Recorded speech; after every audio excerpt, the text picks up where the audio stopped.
The text that could change my whole life came in while my truck was skidding across wet asphalt. My phone buzzed hard against the plastic of the dashboard. The screen lit up for just a second, long enough for me to see the preview before my eyes snapped back to the road. Come pick me up. I wore the dress. Rain hammered the windshield in thick sheets. The wipers fought it and lost. I was doing 70 on a road marked 45. For a second, the tires slid on a layer of water, and the steering wheel went light in my hands. I eased it back under control without thinking. I knew who sent the text. Genevieve. The cab of the truck smelled like wet wool, cold air, and sawdust. My work jacket was still on. My heart was beating too fast for the way my hands stayed steady on the wheel. 3 weeks earlier, I had been in the damp stone basement of her inn, talking about rotten beams and loan numbers, when I made the worst joke of my life. "I have an 800 credit score and a clean record, Jen," I had said, trying to cut the tension. "I'll marry you. Problem solved." Quote. She had laughed then, a short, polite sound, the kind of laugh people give to a joke they are too stressed to enjoy. She was not laughing now. The iron gates of Holloway Estate appeared in my headlights, black against the gray sky. The for sale sign her stepbrother's realty company had planted at the drive was leaning crooked in the mud, like it already knew it was unwelcome. I punched in the gate code without slowing down. The heavy gates swung open just enough for my truck to slide through. I did not go to the front entrance. I drove around to the side, near the service porch, where the shadows hid everything from the road. She was there. Genevieve stood in the rain wearing a white wedding dress, silk and lace clinging to her body. The hem was soaked in mud. She did not have flowers in her hands. She held a bottle of champagne by the neck like a weapon.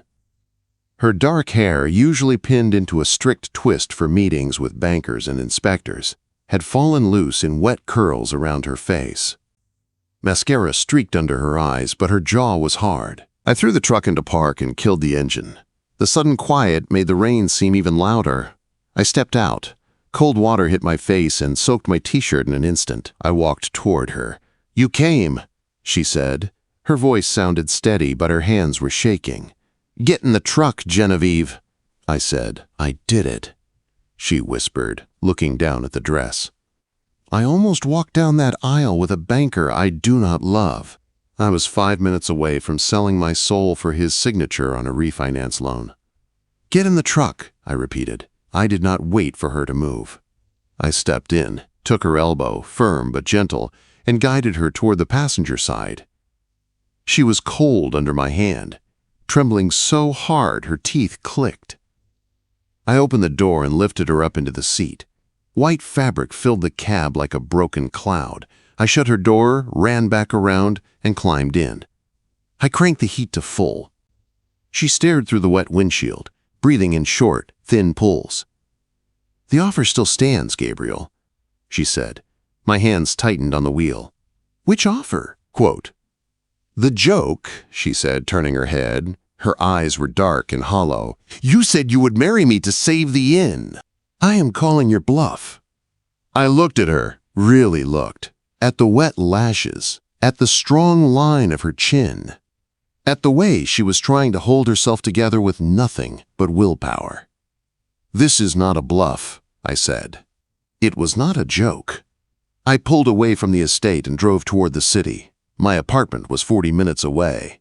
A simple loft over a warehouse, full of drafting tables, rolled plans, and quiet. I took her there because she refused a hotel. "Julian will check hotels," she said from under my gray duvet, sitting on my couch in borrowed flannel. "He has alerts on my cards." Julian, her stepbrother. He had inherited most of the cash. She had inherited a broken inn and its debt. He wanted the land, not the history. Leaving town would not fix it. Julian already had the note information. He had a petition ready. If she disappeared, he could still push foreclosure, then tell the bank she was unstable and careless. It would give them cover to say no. The police could not help. Julian had not hit her. He had not forged her name. He used contracts, fine print, and charm, crimes that look clean on paper. I handed Genevieve a mug of hot tea. "Drink," I said. Her fingers brushed mine when she took it. Her skin felt like ice. I need a husband, Gabriel, she said. The bank will not refinance without a second person on the loan. They want a guarantor with money and stable income. The man I was going to marry today, the banker, he was going to sign, but he wanted me to sell the south acreage to Julian as a wedding gift. The vulture, I muttered, leaning against the counter. I could not do it, she said. I put on the dress. I heard the music start. I walked to the door, and then I ran. Her phone buzzed on the coffee table. A text from Julian flashed on the screen. I saw you leave, Jen. The bank is pulling the extension. You have 48 hours to pay what you owe, or I buy your note. Don't make this hard. Genevieve read it and went quiet. The kind of quiet that comes after a punch. He is going to win, she whispered. No, I said. He is not. I walked to the calendar on my wall, grabbed a marker, and drew a square around the very next day. We go to the courthouse tomorrow at 8, I said. We sign the papers. I put my name on the loan. We show the marriage license to the bank before noon. Gabriel, she said, her voice shaking, why would you do this? Really? I looked at her, then at my hands. Because I hate seeing good buildings destroyed by bad people, I said at first. It was true, but it was not the whole truth. I let the silence carry what I could not say out loud yet. Her fingers dug into the folder in her lap, the edges bent under the pressure. Her shoulders were still shaking. Because Julian does not get to break you and call it business, I added. The courthouse the next morning smelled like floor wax and stale air. The clerk behind the glass barely looked at us. Names, she said. Gabriel Thorne, I answered. Genevieve Holloway, she said beside me. Her voice did not shake. The clerk typed, then asked, Witness? We froze. I can do it, a deep voice said from behind us. Marcus, my foreman, stood there in his work boots and jacket, holding his hard hat under his arm. I had texted him at 6 a.m. and said only, I need you. You called your employee? Genevieve hissed. I called my best friend, I whispered back. The ceremony was not romantic. No music, no flowers, no white aisle.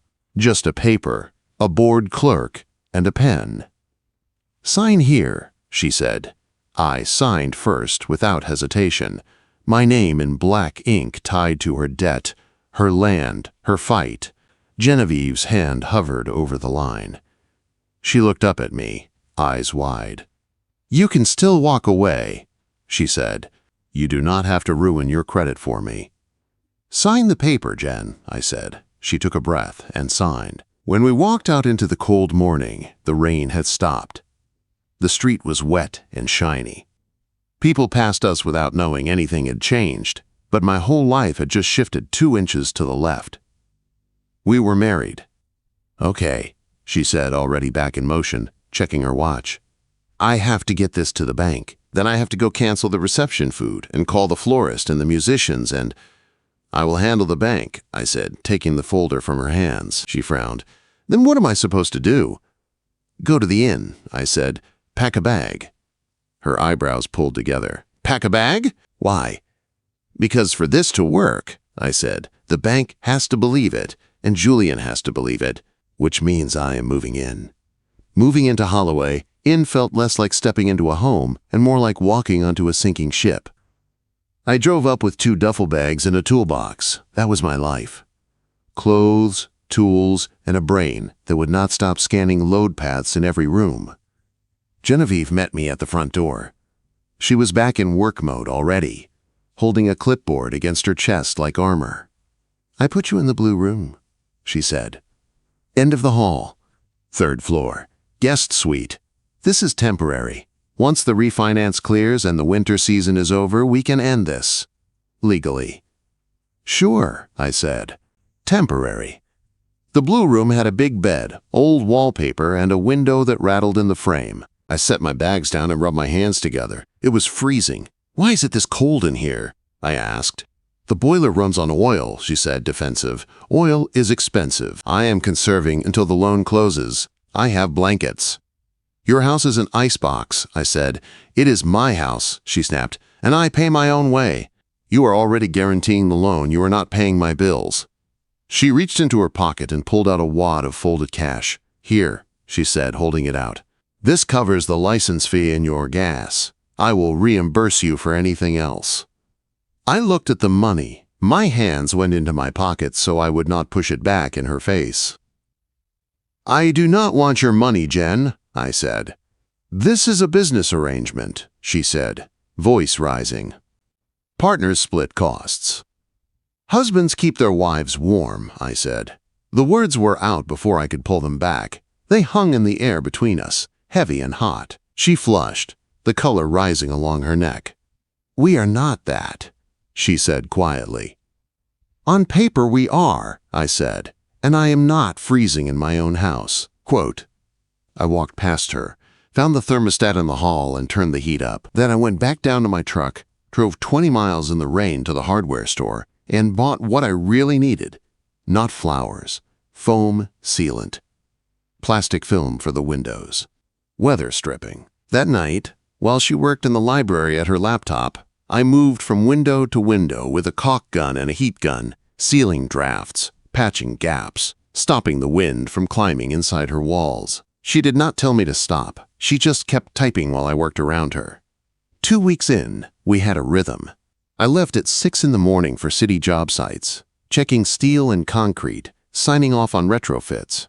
I came back around 5 to a war zone full of caterers, decorators, and staff. The Christmas gala was 3 weeks away.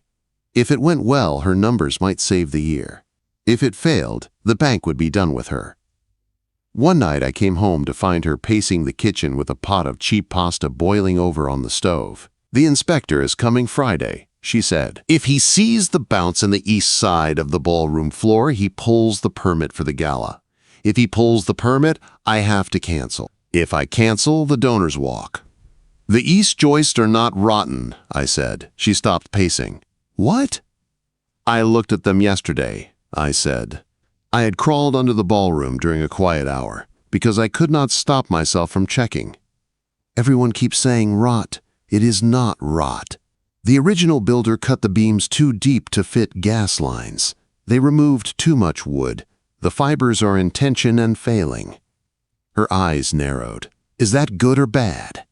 Quote, "It is fixable," I said. "We do not have to replace the beams. We bolt steel plates to the sides, flitch plates. Steel takes the tension load. Wood handles the rest." She blinked. "Bolt steel to 100-year-old wood." "Yes," I said. "I can do it in 2 nights." "That sounds expensive," she said. "I have steel," I lied, "at the shop. Scrap pieces." The next morning I ordered custom-cut A36 plates and paid for them with my personal savings. It hurt. I did it anyway. Those nights, I spent hours in the crawl space under the ballroom, covered in dust, drilling through old fir beams. The air down there was close and thick. I could only move a few feet at a time. Genevieve stayed above me, on hands and knees, holding a work light and passing bolts down through the gaps in the floor. "You are good at this," she called. "It is my job," I grunted, bracing a 100-pound steel plate and lining up the holes. "No," she said softly. "I mean, you are good at taking care of things." I paused with the drill in my hand. The words hit harder than any praise I had ever gotten from a client. "Some things are worth taking care of," I said. We tightened the last nut around midnight. When I climbed out of the crawl space and jumped on the floor, it did not move. Rock solid. The next evening, the inn's event planner came in with a clipboard and a nervous smile. "The trust wants a picture," she said. "For the file. Not romantic. Just proof. Married owners. Dated. In the ballroom." "Of course they do," Genevieve muttered. They hung warm string lights across the rafters for a test. Staff moved tables in the background, pretending not to stare. I was in my gray t-shirt and work jeans, hands still a little greasy from installing the last plate. Genevieve disappeared upstairs and came back down in the dress. The dress she had run away in. White lace, fitted at the waist. Elegant in a way that did not match the crying woman in my truck 2 weeks earlier, but fit the steel in her spine. She walked down the staircase with her chin high, holding a champagne flute instead of swinging the bottle like a club. When she reached me, she did not hover at my side. She stepped in close and slid her hand into mine. fingers lacing with mine like it was the most natural thing in the world. "If we are doing this," she murmured without looking away from my face, "we do it my way." "Your way works," I said. I shifted my body just enough to stand between her and the rest of the room. It was subtle, but I saw the planner's eyes soften. Wives with real husbands get this kind of quiet protection. Paper marriages do not. The photographers snapped one frame. That was it. In the blurry background, staff moved chairs. In the foreground, Genevieve's hand stayed wrapped around mine, her eyes on me, a small, real smile tugging at the corner of her mouth. "Thank you, Gabriel," she said. "Do not thank me," I said, wiping my hands on a rag. "Dance with me." "There is no music," she said. "I do not need music," I answered. I stood and offered her my hand. She took it. I pulled her in, just enough to feel the warmth of her body, then kept the space at a safe distance, my palm resting on her back through the lace. We swayed on the solid floor in silence. No band, no crowd, just the two of us and the creak of the old building settling around our weight. I kept my eyes off her mouth, because if I looked there, I would do something we could not take back. The next day, everything came crashing in. I found her in the library at the big oak desk, holding a certified envelope. The seal was torn, but she had not pulled the paper out yet. Her face was gray. "What is it?" I asked. "Julian," she said. She handed me the letter with stiff fingers. I read it once and felt my stomach go cold. It was from the trust overseer. Julian had filed a petition under a clause in the original deed. A moral turpitude clause. Some old Puritan language her great-grandfather had thought was a good idea. If the heir brought scandal or shame to the family name, the trust could force a sale of the property. Julian's claim was simple and poisonous. The quick, quiet marriage to a younger man with no public relationship history was suspicious. It looked like a fraud to trick the bank. It might damage the family reputation. He was asking for a hearing. Tomorrow. "If we cannot prove this is a real marriage," Genevieve said, her voice flat, "they let him force the sale before the gala. Before the refinance. It is over." I put the letter down slowly and looked at her. "So we prove it," I said. "How?" she demanded. "We have no history, no photos, no story. We met 6 months ago. You fixed my porch steps, then my beams. We signed a paper. That is it." Quote. I leaned over the desk, planting my hands on the wood so she could not look away. "Then we make a history tonight," I said. "We go where everyone can see us. We let them see us. We give them something real to talk about." She shook her head. "I cannot act that well, Gabriel." "You do not have to act," I said. "Just come with me." We went where the town watched everything. Mario's was the busiest restaurant on Main Street. Red booths, fogged windows, the smell of garlic and tomato in the air. The kind of place where everybody notices who you sit with and how close you sit. We got a small table by the window. People could see us from the street. I put my phone face down and pushed it aside. Genevieve folded her hands around the water glass, like she was holding onto something solid. "This feels fake," she whispered. "Then talk about something real," I said. So she did. She told me about growing up in the inn, how she used to slide down the polished banister in socks when her parents were busy with guests, how her mother taught her to fold napkins into swans, how her father used to tap every beam after a storm, listening for the one that sounded wrong. I told her about my first job on a crew, hauling lumber for men who thought college boy was an insult, until I started catching their mistakes before the inspector did. We ate slowly. We laughed once or twice, real laughs. I could feel eyes on us from other tables, from the bar, from the window. That was the point. When we stepped outside, it had started to rain again. The sidewalk was crowded with people leaving the theater next door. Talk and laughter floated around us. "Is this enough?" she asked quietly, glancing at the crowd. "For Henderson? For the trust?" "Not yet," I said. I turned to her. Her hair was curling at the ends from the damp. A strand stuck to her cheek. I reached up and tucked it behind her ear. Her breath caught. "Gabriel," she said, my name soft in her mouth. "Trust me," I whispered. I leaned in and kissed her. It was supposed to be for them. For the trust. For Henderson. For Julian. For anyone who thought this was fake. The second my lips touched hers, the world narrowed down to the warmth of her mouth and the way her fingers jumped up to grab my coat. She stiffened, just for a heartbeat, then melted against me. I kissed her with everything I had not said in 6 months. All the restraint and long days and late nights and half-finished sentences. I kissed her until I felt her knees go soft and had to pull her closer to keep her upright. When I finally pulled back, her eyes were wide and unfocused. Her cheeks were flushed. There were people all around us, and I did not care. That, I said, my voice rough, should convince them. She did not answer. She just stared at me like she was seeing me for the first time, not as a contractor, not as a last-minute husband, but as a man. The hearing the next morning should have been the hard part. It was held in a small wood-paneled room at the municipal building. The trust overseer, Mr. Henderson, sat at the center of the table.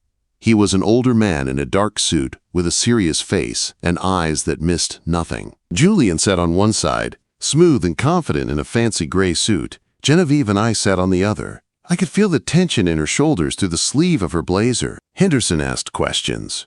How long had we known each other? How had we met? When had our relationship changed from business to personal? We answered simply. I did not embellish. I did not try to sell it like a story. I just told the truth with the romantic edges stripped away. I met her when she called my firm to look at a sagging porch. I came back when she had problems with the ballroom.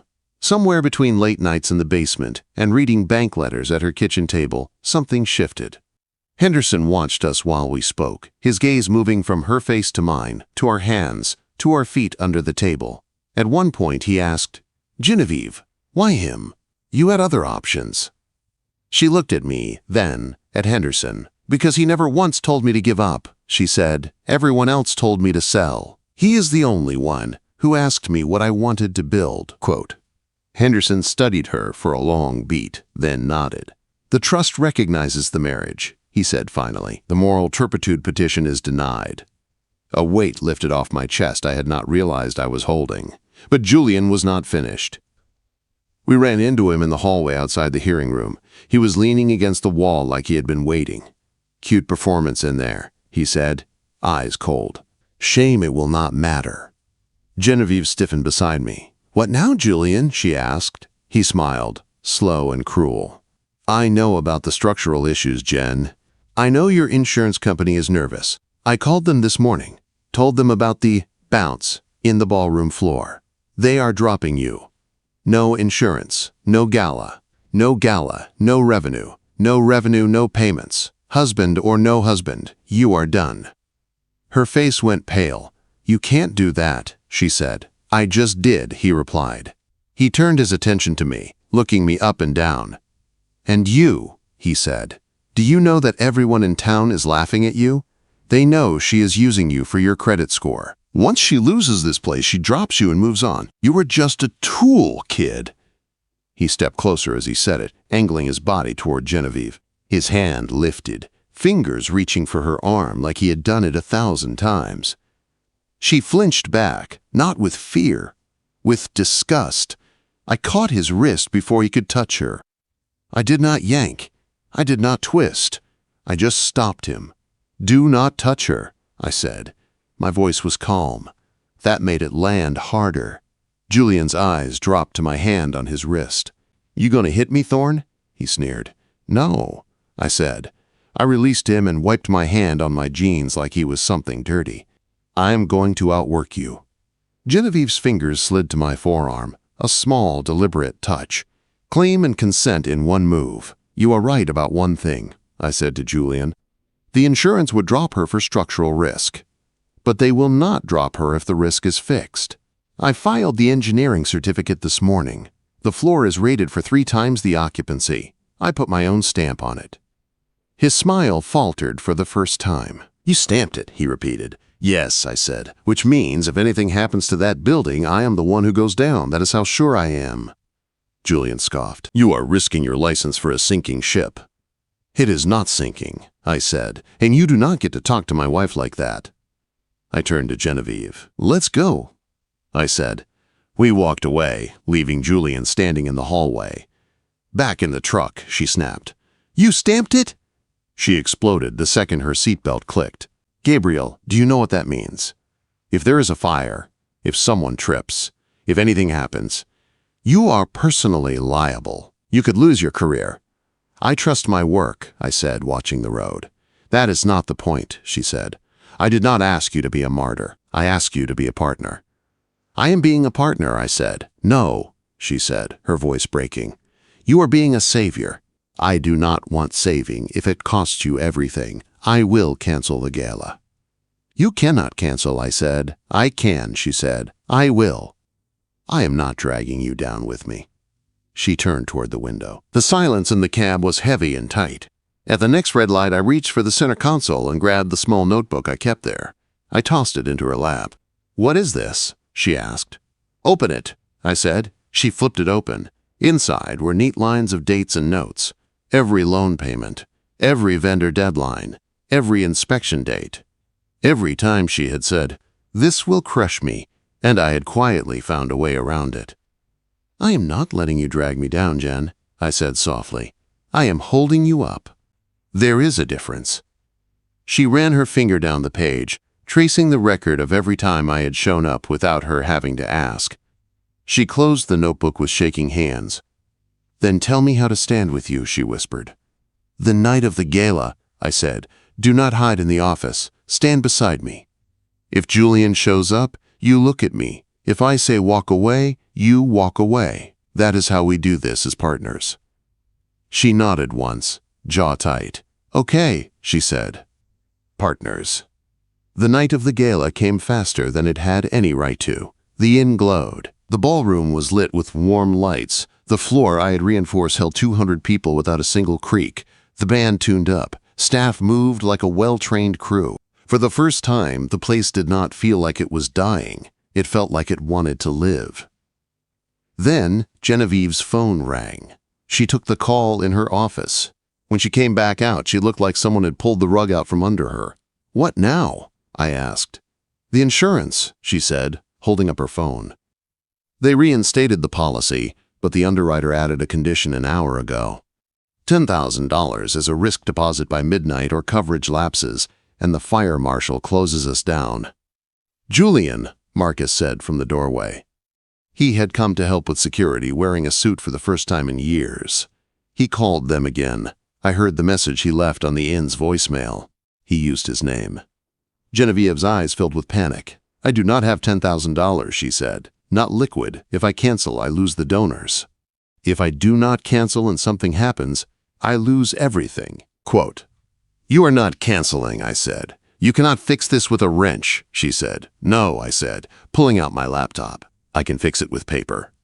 I opened my laptop on the front desk and pulled up everything I had, my stamped drawings, the photos of the steel plates, load test notes. The third-party inspection I had begged a friend to do as a favor. "Forward me the email," I told Genevieve, "and the call log." She did. Her hands shook so hard she had to type the address twice. I called the insurance company and asked for the underwriter's supervisor. It took 10 minutes of hold music and 2 transfers.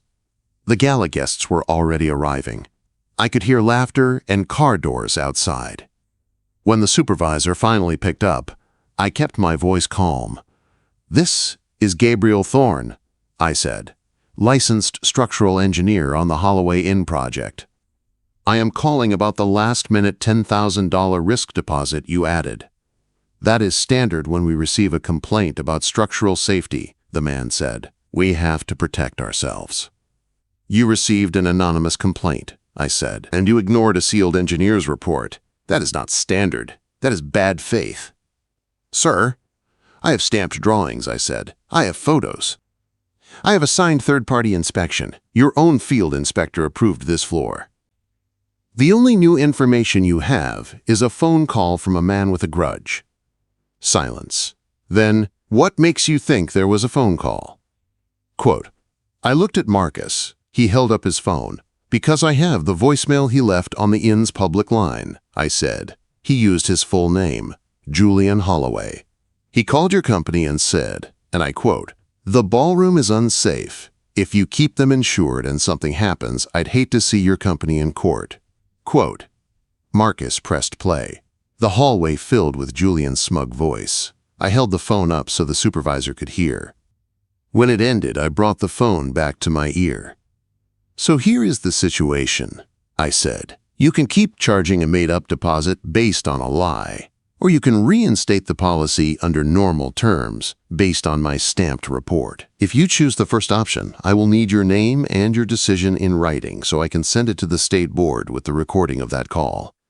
Another silence. I could hear keys clicking. "You put your own license on this?" he asked. "Yes," I said. "I stamped it. If anything happens to that floor, I am ruined." "That is how sure I am." He let out a slow breath. "Mr. Thorne," he said, "we can waive the risk deposit if we add an engineer's rider tied to your professional liability." "Send it," I said. An email popped up on my screen a minute later. I read every line twice. It was simple. They tied the coverage to my stamp. If something failed because of structure, it was on me.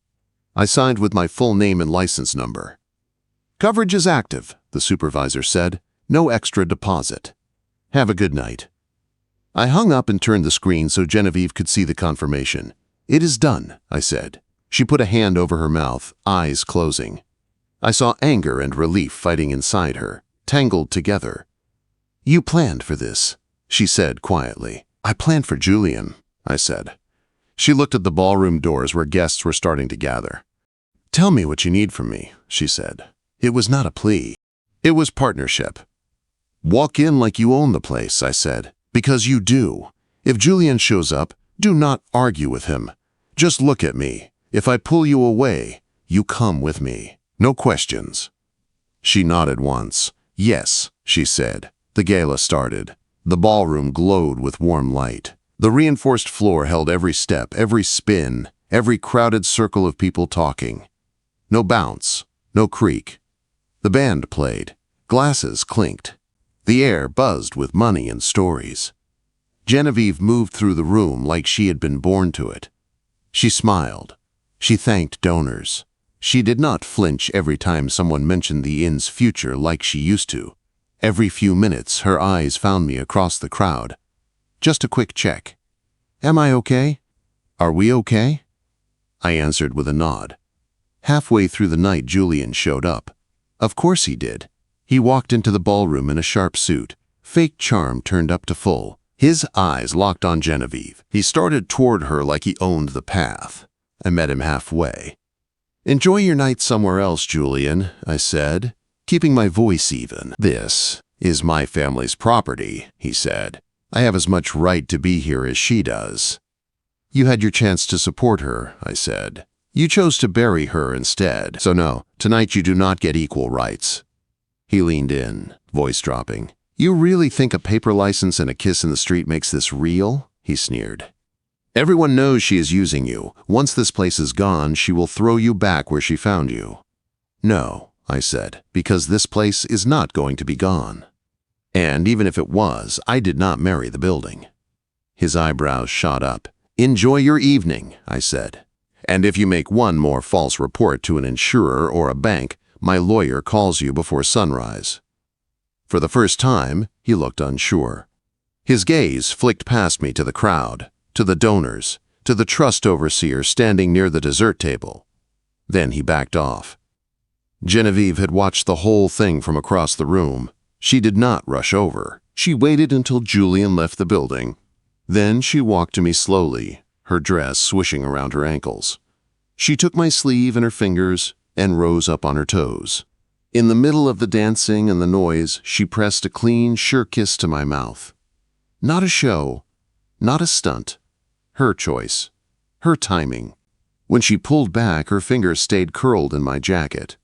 "Thank you," she said simply. Later, Mr. Henderson, the trust overseer, found us near the dessert table. He was in a dark tux, his stern face softer under the warm lights. "I have reviewed the bank filings," he said quietly, "and your marriage certificate. The trust recognizes this union. The moral turpitude petition is closed." He held out his hand. I shook it. He gave Genevieve a small, respectful nod, then moved on. Julian had nothing left to use against her. The donors were happy. Pledge cards filled the box. Checks slipped into the locked slot, one after another. I could almost see the math shifting in her favor. When the last guest left and the band packed up, the ballroom was quiet again. Only a few candles still flickered on the tables. Genevieve and I stood in the middle of the empty room. "We did it," she said. "You did it," I corrected. She looked up at me. Her lipstick was smudged. Her hair was loose. She had never looked more alive. "Come on," she said. "Home." We drove back to the inn in her car. I had sold my truck a week earlier to cover vendor deposits. I did not tell her that part until the sale was done. In the kitchen, the adrenaline faded and the questions came back. "Why?" she asked again, leaning against the counter. And do not say good architecture this time. I rested my palms on the edge of the counter across from her. "The first time I saw you," I said, "you were yelling at a contractor for trying to overcharge you for lumber." Her eyes widened. She remembered. "You were alone," I said. "Everyone told you to sell. Everyone told you it was hopeless. You fought anyway." I thought, that is a woman who builds things. "I wanted to build something with you." She swallowed. "You risked everything," she said. "Your savings, your name, your license, your truck." "I invested everything," I said. "There is a difference." Her eyes dropped to my hands. My fingers were curled into the edge of the counter. My hands were half in my pockets, like always. "You always hide your hands," she whispered. "Why?" "Because if I take them out," I said, my voice rough, "I am going to touch you, and if I touch you, I won't want to stop, and I promised you, this was just business." She let out a shaky breath. Then she stepped forward and wrapped her fingers around my wrists. Slowly, she pulled my hands out of my pockets and placed them on her waist. "The business deal is over," she said. "The gala is done. The bank is calm. So what are we now?" I tightened my hands just enough to feel her, to make sure this was real. "We are whatever you want us to be," I said. She smiled, small and sure. "I think we are married," she said. I kissed her. Not for a camera, not for a trust, not for a show. It was slow and deep and steady, like setting a beam and knowing it would hold. The next morning, I was making coffee when she walked into the kitchen in jeans and a sweater, hair pulled into a messy knot. She held a folder. "We need to go to the lawyer," she said. My heart stuttered. "To file for an annulment?" I asked. She raised an eyebrow. "No," she said. "To file this." She laid the paper on the table. It was a deed transfer. Genevieve Holloway and Gabriel Thorne, joint tenants with rights of survivorship. 50%. 50%. "I am adding you to the deed," she said. "You own half the inn. Half the debt, half the asset. You are not just the guy whose name is on the loan. You are the guy whose name is on the door." "Jen," I said, "you do not have to." "You saved it," she said. "You sold your truck. You gave up your clean exit. I am not letting you carry this alone." She picked up a pen and signed her name. Then she held the pen out to me. "Partners?" she asked. I took the pen. My hand did not shake. "Partners," I said, signing beside her. She smiled, bright and wide. "Good," she said. "Now put your boots on. The west roof is leaking." Quote, "I know," I said. "I already ordered shingles." She laughed, the sound slipping into the old wood, warming it more than the boiler ever could. We walked to the door together. She grabbed her keys. "I'll drive," she said, "since you are currently a pedestrian." I grinned. "I'll marry you," I joked, echoing the words I had thrown out in her basement weeks ago. She stopped in the doorway and looked back at me with a look that made my chest feel too small. "You already did," she said. Then she held the door open for me, like a welcome into a life I had not known I was waiting for. Some love stories do not start with flowers or rings. They start with a desperate text in the rain. "Come pick me up." I wore the dress. I answered once as a joke. The second time, I answered as her husband.